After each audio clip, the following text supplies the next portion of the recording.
biblioteca de aquí del Instituto de Investigaciones Económicas, que es un libro de Barry Eichengreen.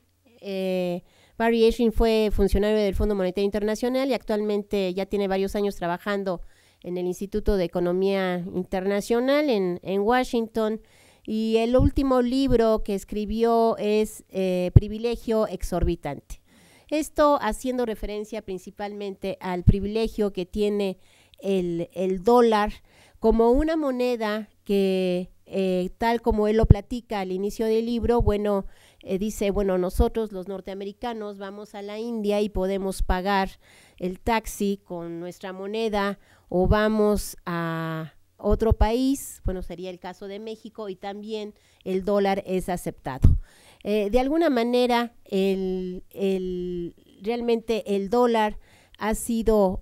tenido ese privilegio, no solamente de ser parte de un equivalente general internacional, pero también de ser una moneda al día de hoy de una gran reserva, o sea, gran parte de las reservas en dólares se encuentran en los mercados emergentes, y uno de los países quizás que tiene mayores reservas en dólares, pues es nada menos que China y Japón, Brasil, India. O sea, es impresionante la cantidad de dólares acumulados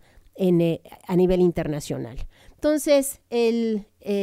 dice en el segundo libro, el segundo título de su libro es Subida y caída del dólar y futuro del sistema monetario internacional. Y bien, yo creo que si nosotros logramos entender lo que ha sido el dólar a partir de la posguerra, a partir de lo que viene a ser el sistema monetario internacional de Bretton Woods, quizás podemos entender lo que sucede en el 2008. O sea, el dólar toma una preeminencia, una importancia en todos sus aspectos, como moneda de reserva, como moneda de intercambio, pero también como una moneda de crédito. Podríamos decir que toda la apreciación keynesiana, sobre todo el libro del Treatise of Money, el Tratado del Dinero que hace Keynes,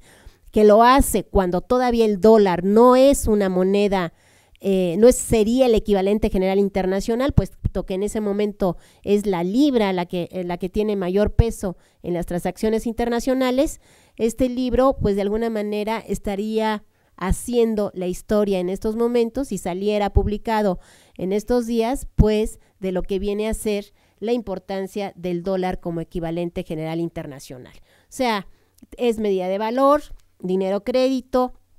y viene a ser también un instrumento fundamental, pues, del Banco Central de los Estados Unidos y de la Reserva Federal de los Estados Unidos, que ha dictado a lo largo de todos estos años, yo diría de casi 6 décadas, si tomamos en cuenta que los acuerdos de Bretton Woods nacen en 1944, todavía al día de hoy sigue emitiendo dólares para financiar principalmente sus déficits, pero también para financiar las crisis recurrentes que hemos tenido. Entonces, el dólar, a diferencia del euro, y eso también lo explica Eichengreen, el dólar pertenece a una nación, el euro es parte de la Unión Europea, con un Banco Central Europeo, pero un Banco Central Europeo que, a diferencia de la Reserva Federal, no puede cancelar las deudas soberanas de los países que están en crisis. Entonces, hay ciertas particularidades que permiten que el dólar siga siendo hasta el día de hoy, como les digo y como lo dice Eichengreen, pues la moneda de control, no solamente por los espacios económicos, sino también por los espacios políticos. Y este dólar, ¿verdad?, esta moneda, pues representa un poder militar que es muy importante tenerlo en cuenta, porque en economía no solamente es ver las cifras y a través de los modelos econométricos, sino también entender las situaciones que se perciben a través de los hechos sociales y políticos. Y bueno, Eichengreen también da toda una serie de ejemplos de cómo incluso el rescate, cuando los barcos Somalia han secuestrado algunos barquitos, ¿verdad? Algunos españoles, pues las negociaciones con los secuestradores pues se hacen en dólares. Y bueno, no quiero profundizar este tema, ¿verdad? Pero todos sabemos que muchas veces las negociaciones de los secuestradores y de la economía informal, por no decir la narcoeconomía, pues también se hacen en dólares, a tal grado que en México, ¿verdad? Ahora hasta hay todo un control cuando se compran o se venden los dólares. Bien, entonces realmente ¿por qué es tan importante el dólar? Porque bueno, un dólar era igual a 35 onzas de oro, eran tipos de cambio fijo en 44, pero pasa algo que es una fecha muy importante, que es el 15 de agosto de 1971, cuando se desliga el dólar de oro. Y a partir de ahí, del 15 de agosto de 1971 hasta el 15 de agosto del 2008, podemos decir que es una gran etapa, ¿verdad?, de un proceso de desregulación y inversión financiera característica principalmente, es un periodo que se caracteriza por el nacimiento, más bien el fortalecimiento de nuevos intermediarios financieros, por un proceso de titularización y por el llamado proceso de financiarización. La financiarización cumple un papel importantísimo en lo que viene a ser el desarrollo de las bases de la crisis actual. Y de allí que, ¿verdad?, todos los sistemas financieros monetarios de las diferentes naciones están insertos en esta crisis de la titularización y en esta crisis del proceso de financiarización. Hay infinidad de definiciones, está todo un libro de Epstein sobre todos los conceptos de financiarización, está todo lo que es, lo que han hecho todo el Levy Economic Institute en torno a la financiación, los working papers que ha hecho Randall Wray, que incluso basados en los estudios de Minsky tratan de definir este proceso de diferenciación, y también el trabajo que recientemente ha hecho Luis Philippe Rochon sobre la conceptualización de lo que viene a ser este proceso de la financiación. Tal parecería ser que estos conceptos de alguna manera se ponen de moda, sustituyendo, ¿verdad?, al concepto que hace 10 años todavía hablábamos aquí sobre la llamada globalización, o incluso concepto que sustituye a un concepto de moda en la década de los 80s y principios de los 90s, que era el concepto de internalización. Yo diría que todos esos conceptos se entrelazan y que, bueno, la financiación toma en estos momentos el liderazgo para poder entender lo que viene a ser no solamente la gran crisis, sino también todo lo que implica esta internacionalización de los mercados financieros, mercados de 24 horas al día, donde el tiempo y el espacio se vuelven únicos. Bien, a mí hay algo que es muy importante y quizás de los trabajos más importantes en cuanto a cómo entender la crisis se encuentra Alan Pargues. Y Alan Pargues, por ejemplo, cuando estudia la crisis de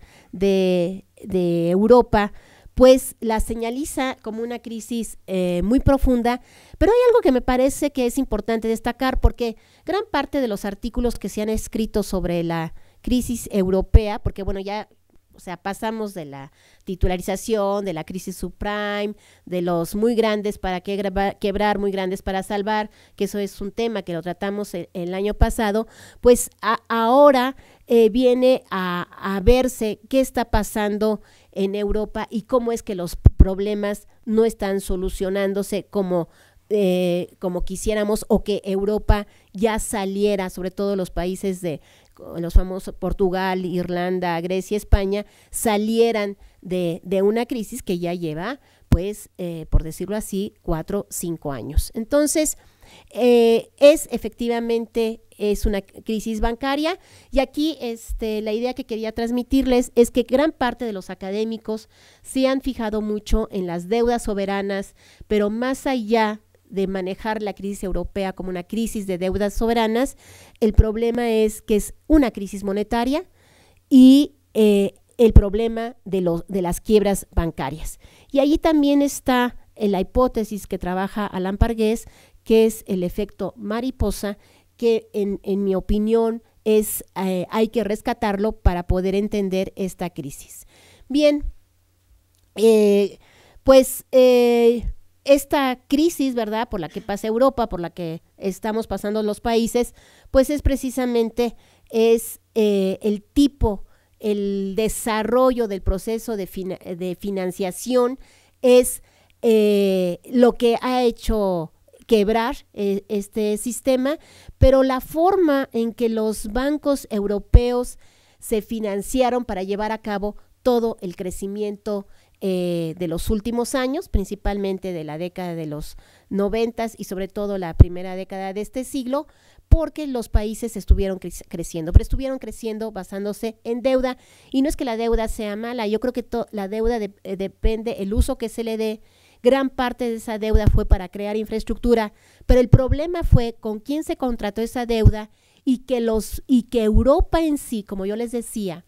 el Banco Central Europeo, a diferencia de la Reserva Federal de los Estados Unidos, no pertenece a un país, o sea, pertenece a una Unión Europea, y por lo tanto los países europeos, principalmente estos países que tienen problemas ahorita, pues han perdido lo que es la soberanía monetaria. Entonces,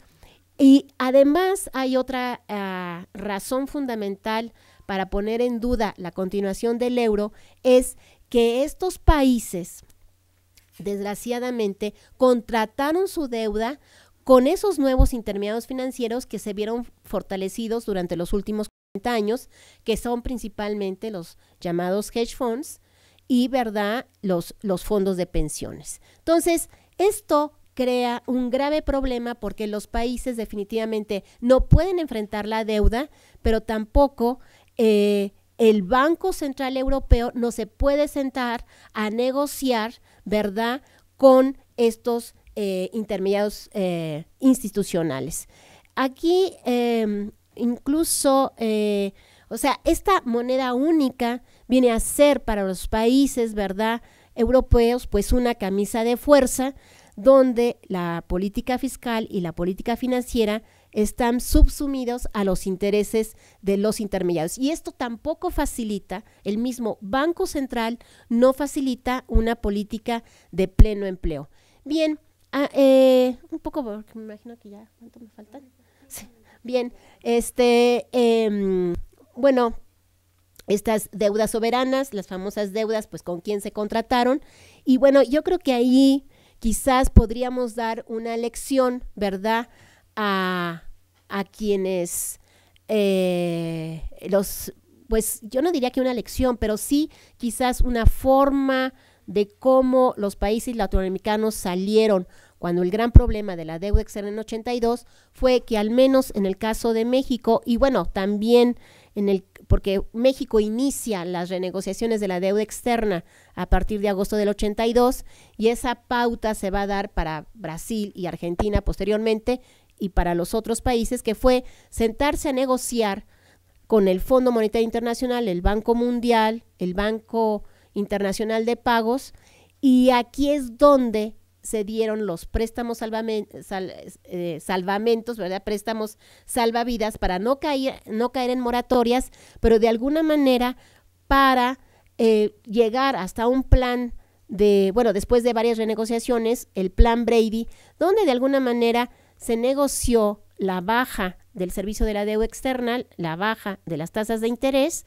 y también la cancelación de ciertas deudas. Esto no quiere decir que sea la solución. Yo creo que como latinoamericanos sabemos que esta fue la peor decisión que se pudo haber hecho por parte de quienes comandaban en ese momento la política nacional, porque entramos en una serie de planes de ajustes que casualmente el desarrollo que hoy tenemos en México es resultado de esos 2 décadas atrás. O sea, el haber trasladado excedente a los acreedores nos creó una situación de falta de empleo y de un gasto de público restrictivo que hasta la fecha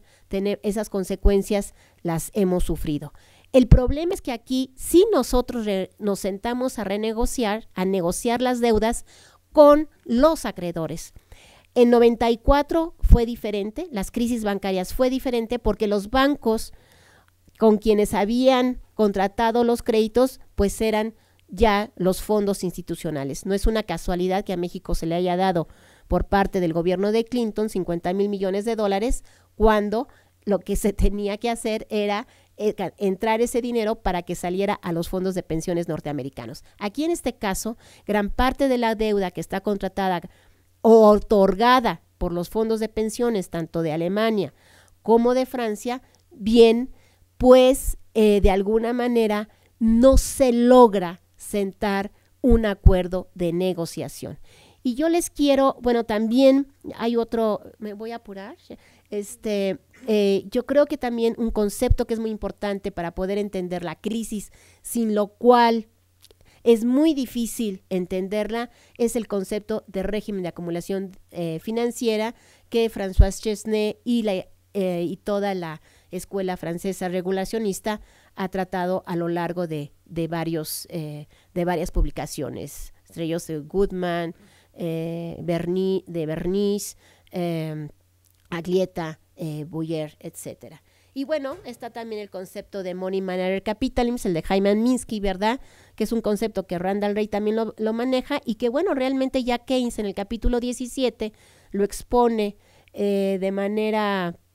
muy clara de cómo al cambiar la conducción de las empresas por parte de los financieros, pues definitivamente lo que importa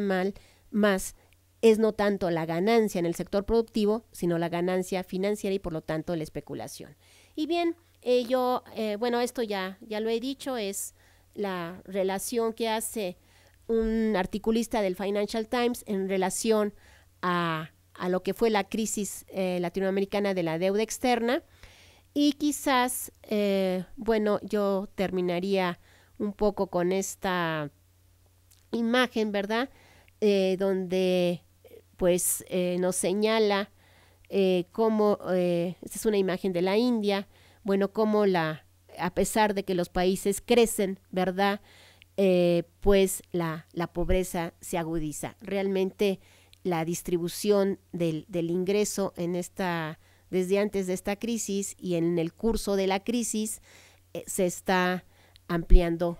bastante. Con esto yo terminaría y bueno, pues muchas gracias.